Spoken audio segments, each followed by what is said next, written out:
Anong nangyayari? Bakit umiilaw tong baboy? Bulaga! Gulat ka, no? Mabango ba ang mga dumi ng hayop? Hahaha! Pag bumalik ka pa dito, hindi lang yan ang gagawin ko sa'yo. Maring Tess, tignan mo ang ganda ng bahay, parang pang subdivision na yung itsura. Bakit kaya dito pa nagpatayo yan? Ay naku Mare, baka gusto talbugan yung bahay mo. Ayos lang naman yon, basta magiging close kami. Aling Marta, Aling Tess, punta po kayo mamaya ha, may konting salo-salo po kami dito sa bahay. Sige ba Ana, asahan ko po kayo, salamat.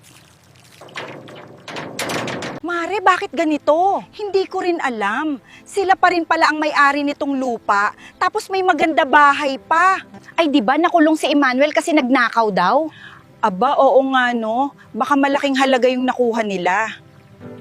Hindi ako papayag na ganun-ganun lang malalamangan nila agad ako. Humanda sila. Ibabalik ko sila sa pinanggalingan nila. Ano ba tong pinasuot mo sa akin, anak? Hindi ako sanay dito. Minsan lang naman, atay. Tsaka bagay naman po sa inyo, oh.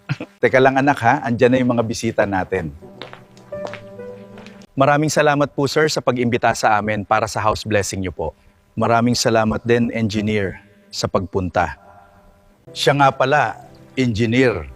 Ang ganda ng gawa ninyo sa bahay at natapos nyo pa sa tinakdang araw. Dahil dyan, may bonus kayo sa akin. Ikaw na bahala magbigay sa mga gumawa, tiwala naman ako sa'yo. Masarap ang ulam natin ngayong gabi! Habulin na natin agad to!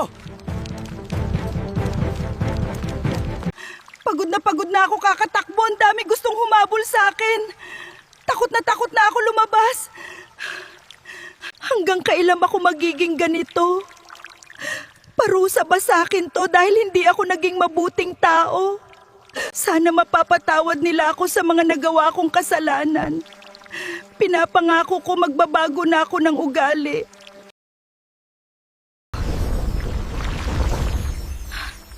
Maraming salamat po.